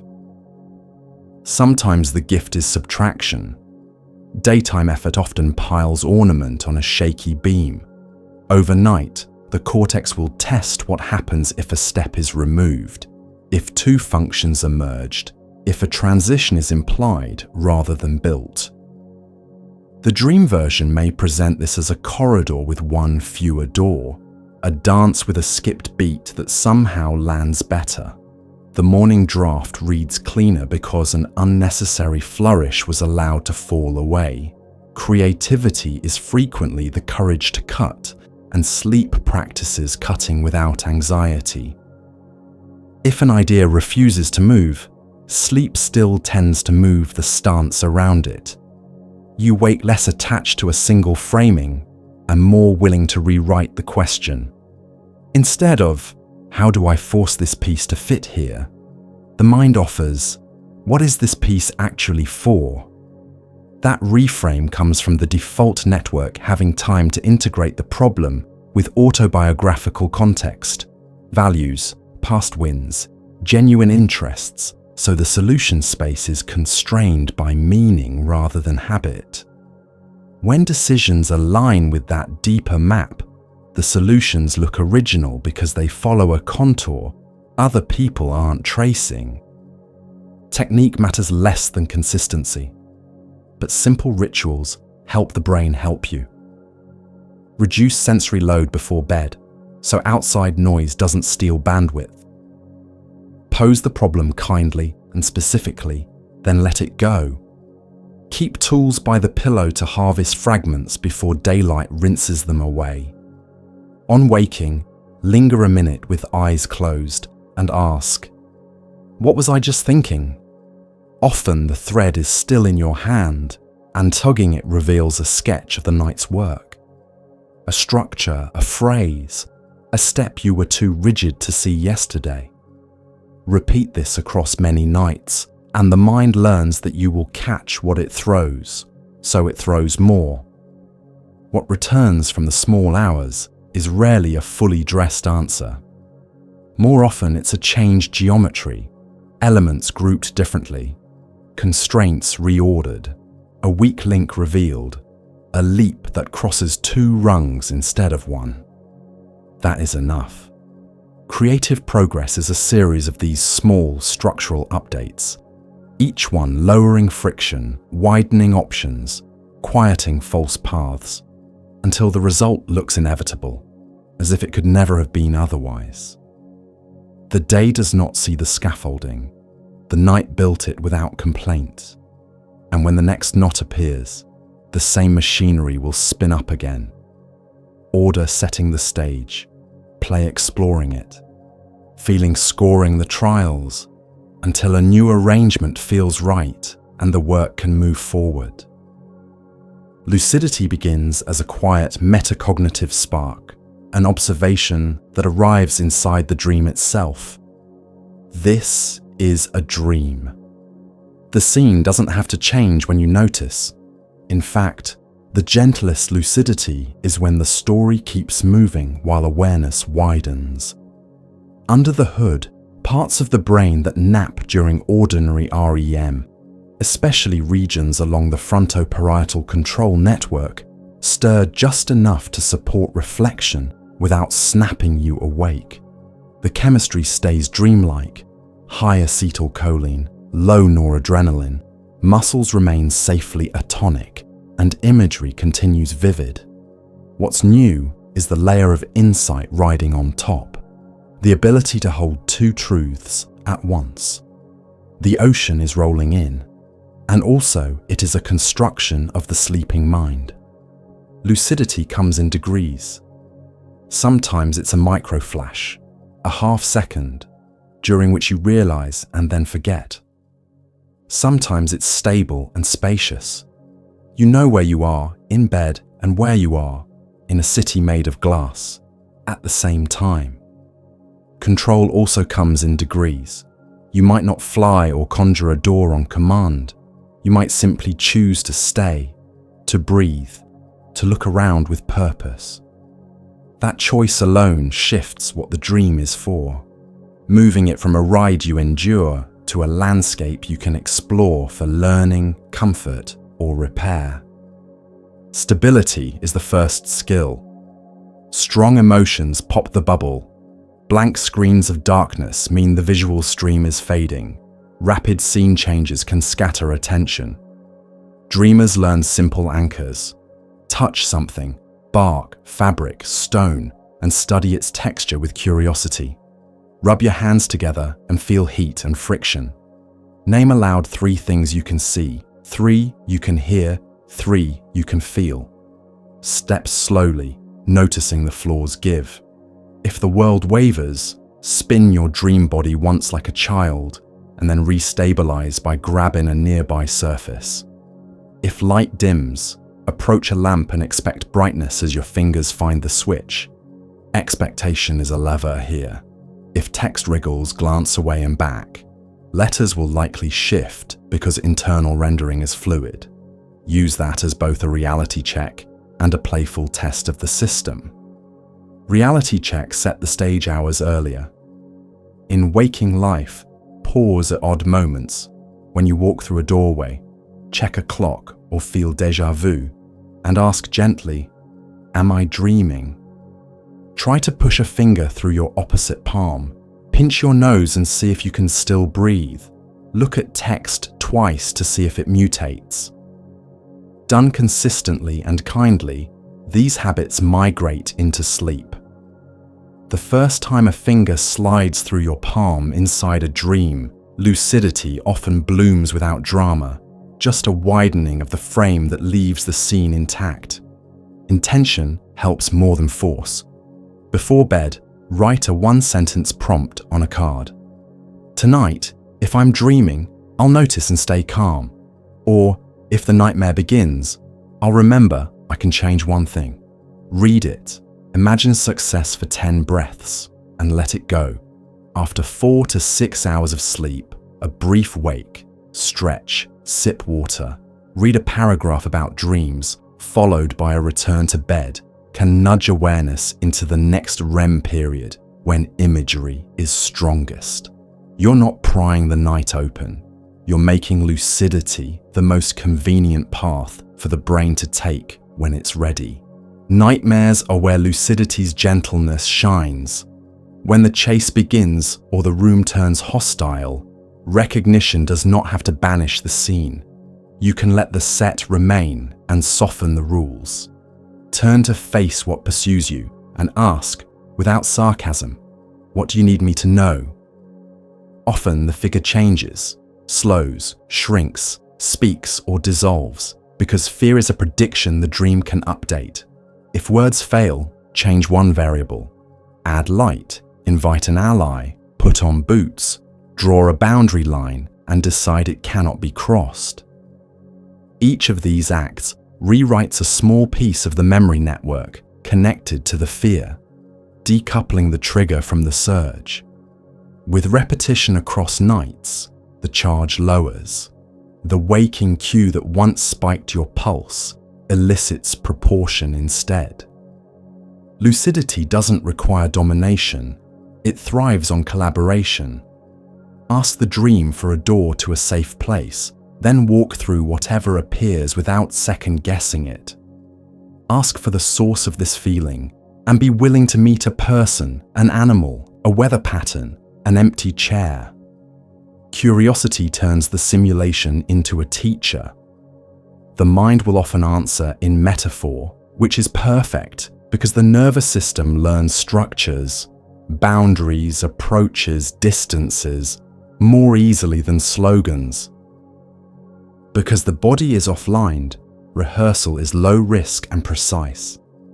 If you're preparing a conversation, find the person or a proxy and practice the first sentence with calm breath. If you're working on a movement, a golf swing, a dance turn, let your motor system imagine it at half speed, then full. The cerebellum's timing models update even when muscles are still. Tomorrow's motion feels more fluid, not despite sleep, but because of it. For creative problems, ask the dream to show the structure of the issue, then watch for non-literal scenes, a knot, a bridge, a traffic circle, that map the relationships you need to understand. On waking, sketch the image before words. The drawing often preserves a solution your verbal mind would otherwise smooth over. Mindfulness practice during the day increases the odds of gentle lucidity at night. The same skill, notice and return without judgment, translates cleanly. In a lucid scene, bring attention to breath sensations under your ribs or to the soles of your feet on the dream ground. Label experiences softly: seeing, hearing, thinking, tightness, relief. This labeling prevents you from getting yanked by the plot and also keeps arousal low enough that the state holds. Lucidity is less a stance of control than a style of attention. Clear, steady, kind. Common snags have equally common exits. False awakenings, where you wake up, start your morning routine, and only later realize you're still dreaming, can be turned into springboards by doing a reality check every time you rise from bed. Sleep paralysis, waking while atonia lingers, feels alarming, but is physiologically normal. Slow your exhale, soften your jaw, and wiggle the smallest muscle you can control, a tongue tip, a toe, until the larger ones follow. If the room carries a menacing presence, reframe it as a dream figure and invite it closer while repeating, "This is REM, my body is safe." The reframing reduces the alarm chemistry that makes paralysis feel haunted. When fear drops, the episode usually resolves or flips into a lucid dream with the visual field filling in. Not everyone should pursue intense lucidity every night. If sleep is fragile, if anxiety is high, or if mood swings are active, keep the practice gentle and occasional. The goal is repair, not novelty for its own sake. Set boundaries. 2 attempts per week. Skip it when stressed. Return to simple sleep hygiene when you feel stretched thin. The brain does its best healing when it trusts the schedule. Lucidity should fold into that trust, not compete with it. Journaling knits the skill into memory. Keep a notebook or voice recorder within reach and capture one fragment on waking. A place, a line of dialogue, a feeling, a decision you made. Over days, dream signs emerge. Common motifs like too many clocks, broken elevators, missing shoes. List them on your intention card at night. If I see water in the wrong place, or if my phone won't work, I'll question the scene. The brain loves patterns. It will oblige by surfacing awareness at those cues. A paradox sits at the heart of lucidity. The more you try to seize control, the more you jostle yourself awake. The more you stabilize and listen, the more the world opens. Let the first minutes be observation. Walk through rooms, read a note twice, ask a passerby for directions, feel the air on your hands. When the state holds, change one small thing and study the consequences. That scientific posture, hypothesis, nudge, observe, keeps arousal in range and turns the dream into a laboratory for safe experiments in emotion, behavior, and meaning. Ethics matter, even in imagined spaces. Treat dream figures as parts of a mind worthy of respect. Thank them when they help. Set boundaries when they don't. Decline to rehearse cruelty. Practice repair. The limbic system records these choices as if they were real, because for learning, they are. You are tuning tendencies, not just entertaining yourself. If you want more courage, rehearse a single brave sentence. If you want patience, rehearse waiting without resentment. If you want softness toward yourself, rehearse saying of course to your own fear and watching it ease. Technically inclined minds sometimes like to track signals. In labs, trained dreamers can mark lucidity with pre-arranged left-right eye patterns that show up on an EEG without waking them. At home, you can create your own non-verbal marker ritual inside the dream. Touch your wrist twice, look up left, breathe in for 4 counts, to celebrate recognition and cue stabilization. Celebrate quietly. Glee wakes you. Gratitude works better. A small thank you to the scene for holding. Over weeks, the practice changes the relationship between you and your nights. The bed becomes not just a place for oblivion, but a place for participation. Threat cues lose their monopoly. Unfinished conversations have a classroom. Hope has a rehearsal space. You don't have to become an all-the-time lucid dreamer to benefit. Even a few clear, steady moments. Breathing in a storm and realizing you can slow the wind. Stepping into an elevator and deciding calmly which floor you'll visit. Turning toward a growl and finding a dog that wants to be walked are enough to carry into daylight a different stance. More agency with less strain. More curiosity with less control, more kindness with less fear. And the next time awareness flickers in the middle of a dream, you will already know what to do. Notice, anchor, ask, and continue. Better dreams start long before your head meets the pillow. They begin with small, reliable cues your nervous system learns to trust. Anchor the day with a consistent wake time. Yes, even on weekends. When you wake, greet bright, outdoor light for a few minutes. If there's sun, let it reach your eyes indirectly by facing the sky. No sunglasses for a bit, but never stare at the sun. Morning light resets your circadian clock and tells the brain when to start the countdown toward an easy night. Add gentle movement. Walk, stretch, or climb a few stairs so your body registers day mode. Hydrate, then save caffeine for after that first light exposure and aim to cut it 8 to 10 hours before bed so the chemistry of sleep isn't nudged awake when you're trying to drift.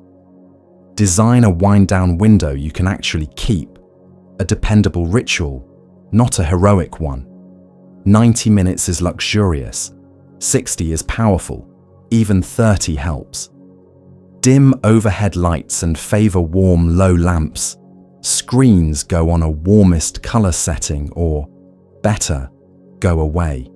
Your brain treats bright blue heavy light like morning. Keep the room cool. Most people sleep well around 16 to 19 degrees Celsius. If your feet get cold, warm socks paradoxically help you cool the core by dilating blood vessels in hands and feet, circulation tricks that make drifting off easier.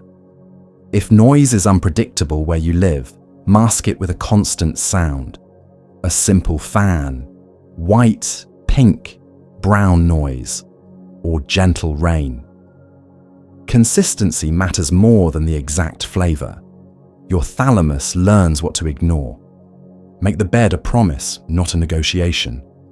Use it for sleep and intimacy only.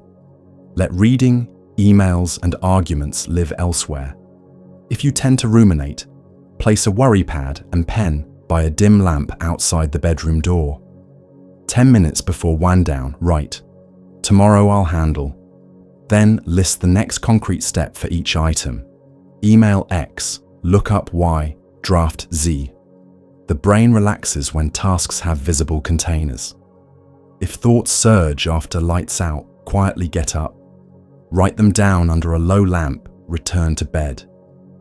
You're training a boundary. The bed is not for problem solving. Ritual cues help your brain recognize the night on sight. Choose one scent you use only before sleep, lavender, cedar, or unscented skin cream you apply slowly. The content matters less than exclusivity. Choose one sound, soft pink noise, or a single instrumental track at low volume that never plays during the day. Over weeks, these become conditioned signals that say, nothing to do here but rest. If you share a space, a simple eye mask and comfortable earplugs create a portable cave you can carry anywhere. A hot shower or bath 1 to 2 hours before bed is a quiet cheat code. Warming the skin lets you dump heat afterward, and that gentle drop cues the brain towards sleep. Keep post-bath lighting dim and movement unhurried. If screens are unavoidable late, at least drop the brightness. Push the color temperature as warm as possible and hold them low so the light misses your eyes. Create a short sequence you repeat nightly so the body can predict what comes next. For example, tidy 5 items, dim lights, brush teeth, 3 minutes of slow nasal breathing, inhale 4, exhale 6. Apply your night-only scent, write a one-line intention, read a few pages of paper fiction, lights out. The specific steps matter less than repeating them in order. Your nervous system loves patterns. Breath sets the pace for the rest of you. Try a rhythm with longer exhales than inhales. 4 in, 6 out, or 5 in, 7 out, for 2 to 5 minutes. Keep it nasal if you can. The slight resistance trims arousal. If you notice tension hiding in the body, do a quiet scan. Jaw, tongue, shoulders, belly, hands. Unclench each on the exhale as if you're setting down a bag you forgot you were holding. A miniature progressive relaxation. Curl toes for 5 seconds. Release. Press shoulder blades gently into the mattress. Release. Lets muscle spindles report safety to the spinal cord and up to the brain. If thoughts keep lining up to talk, give your attention a toy that's boring in a pleasant way. Use the cognitive shuffle. Name random, unrelated objects softly in your head. Acorn, ladder, teacup, meadow, postage stamp. Never following a story, just hopping. Or walk an imaginary familiar route, your childhood kitchen, an easy trail, and touch items along the way. The point is to occupy the planning network with something too gentle to trigger adrenaline. If your mind insists on analyzing, try paradoxical intention. Kindly tell yourself, I'll just rest here and try to stay awake. Pressure often drops when you stop demanding sleep. Food, drink, and timing tilt the terrain. Finish large meals 3 to 4 hours before bed. If you need a light snack, keep it simple and small. Aim to be mostly done with fluids an hour before lights out to reduce wake-ups. Alcohol feels sleepy but fragments the second half of the night and suppresses REM. If you drink, finish early and lightly. Nicotine is a stimulant that tugs the sleep architecture apart. The earlier the last use, the better the night. Regular exercise, especially in the daylight hours, deepens sleep. High-intensity efforts too close to bedtime can spike alertness, but gentle stretching or a slow walk after dinner helps digestion and calm. For naps, think espresso shot, not latte, 10 to 20 minutes early afternoon. Longer naps wander into slow-wave sleep and can steal from the pressure that helps you fall asleep at night. If nights are fragile, skip naps entirely until the rhythm stabilizes. Craft the bedroom like a queue. Keep it dark, really dark. If streetlight sneaks in, hang a cheap blackout liner or use a comfortable mask. Reduce visual clutter. Even a tidy surface tells your scanning circuits there's nothing to do. Choose bedding that breathes. Cotton, linen, or technical fibers that wick moisture help your skin do its quiet temperature work. If you share a bed and run at different temperatures, separate blankets are a love letter to sleep and to your relationship. If you find yourself awake for what feels like 15 to 20 minutes, get out of bed calmly. Low lamp, boring book, breathe, wait for genuine sleepiness to return. This breaks the brain's habit of pairing the mattress with frustration. When sleepiness returns, heavy eyes, head nods, return to bed and begin again. This single rule is one of the most powerful ways to retrain insomnia-prone nights. Now invite better dreams specifically. Place a notebook and pen within reach. Before lights out, write a one-sentence seed for the night. Tonight I release tension from the day and welcome calm, vivid dreams. Or, show me one helpful image about tomorrow's challenge. Read it once, picture success for 10 slow breaths, then let it go. If you're working gently with lucidity, add, if I notice I'm dreaming, I'll stay calm and look around. Keep it soft. Force wakes you. Make recall easier by planning the first minute after waking. When you first surface, keep eyes closed and still. Ask, where was I? Catch one fragment, an image, a place, a face, and tug it. Dreams are linked like paper dolls. One will pull others into view. When you have even a thread, roll to your most comfortable side and write a few nouns and verbs, or dictate into a recorder. Title the dream in 6 words or fewer. Titles help memory stick and help you see themes over time. If you wake in the night, a single line is enough. You can flesh it out in the morning. Turn your recall into gentle analysis without over-interpreting. Note the feelings in the structure more than literal symbols. Chased, hiding, help arrives, or late many doors, choose smaller room. These patterns are training data for your daylight decisions. If a nightmare repeats, borrow a small, evidence-based tweak. Write the dream. Change one element that improves safety, a light, an ally, an exit, and rehearse that new version for 2 minutes during the day. You're giving the night a template. The brain often adopts it. If you want to nudge memory consolidation for a skill or study session, pair practice with a gentle, distinct cue, an unobtrusive scent, or a low, simple sound. Then replay the cue faintly as you wind down, not all night. The aim is a whisper to guide reactivation, not a blaring reminder that keeps you awake. Stop if it feels stimulating. The first priority is consolidated sleep. Breathing and posture influence content more than people expect. Side sleeping can reduce snoring and fragmentation for many, which keeps REM and slow wave cycles intact. A pillow between knees aligns hips and eases the back. A small pillow under the arm eases shoulders.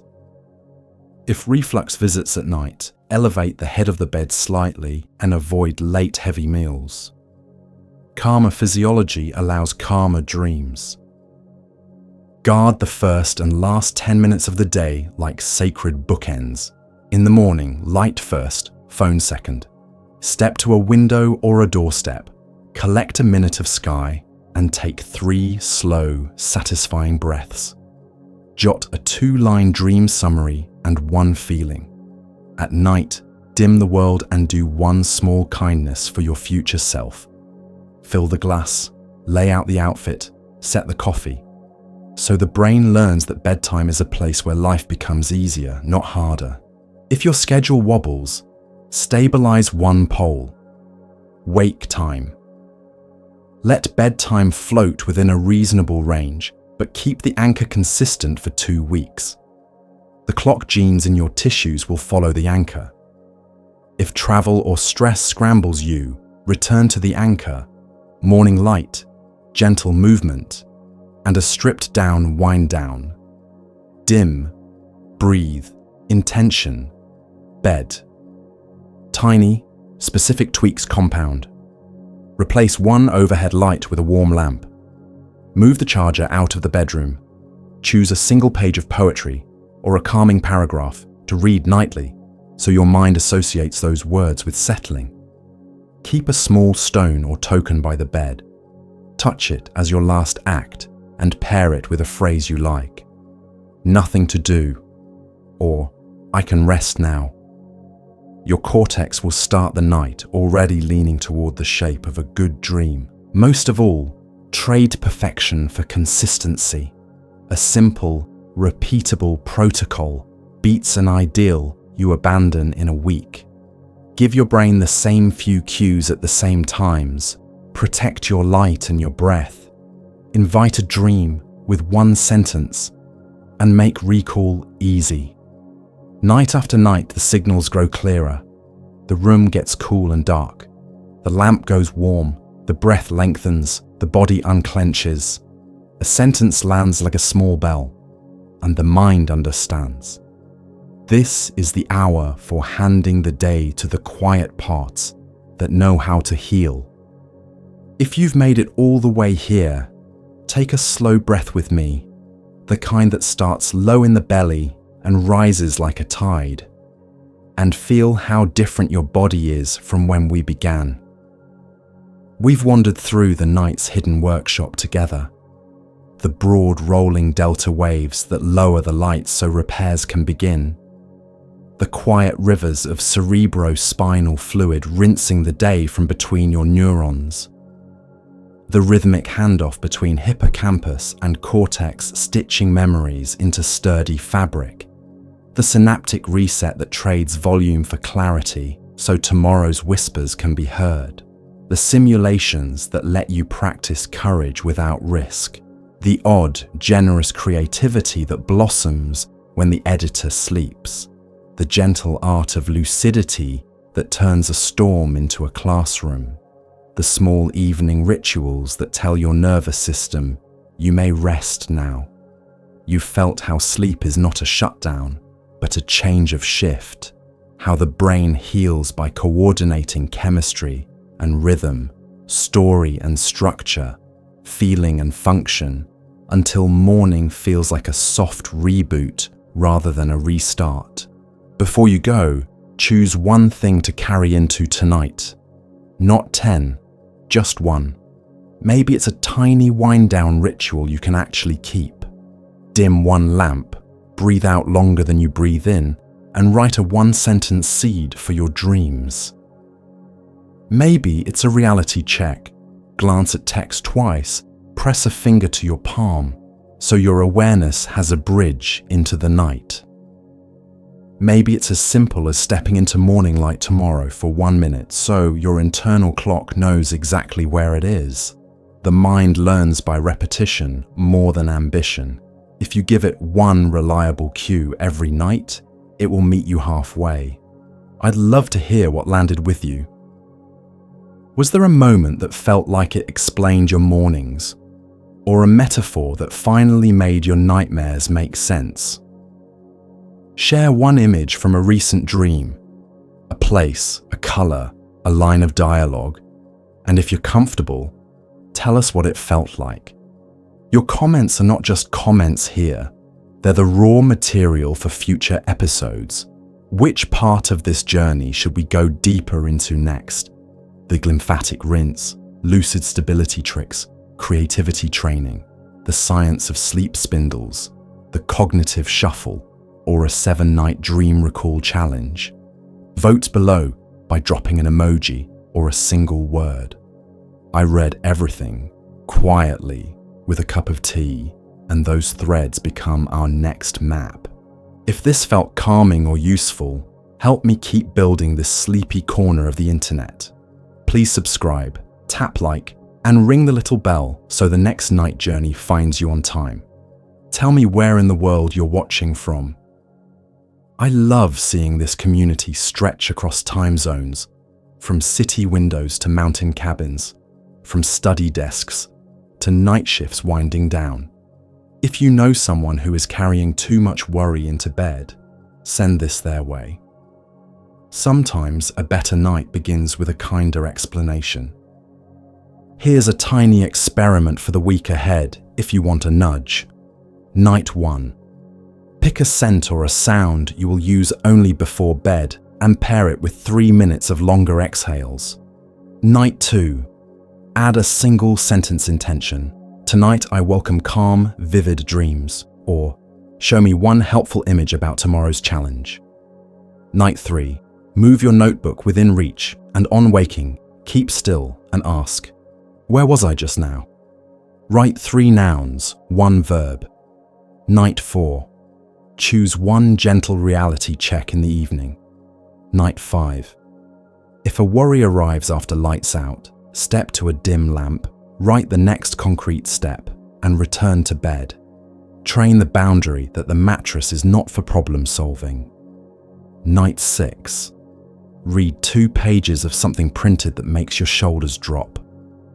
Night 7. In the morning, stand by a window for 60 seconds and let daylight reach your eyes indirectly. None of this is heroic, it's just small signals repeated. Watch how quickly your nights begin to change when your brain recognizes the pattern.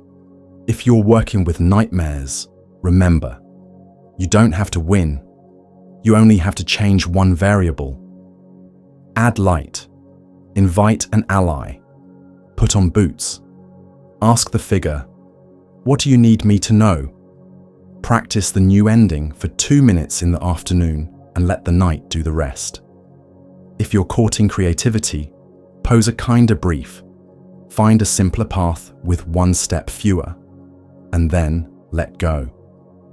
If lucidity interests you, aim for steadiness over fireworks. Touch the wall, rub your hands. Label seeing, hearing, breathing, and stay. Every skill here is a softness first. If sleep is fragile right now, stress high, schedule messy, lower the bar, not the hope. Stabilize one anchor, wake time.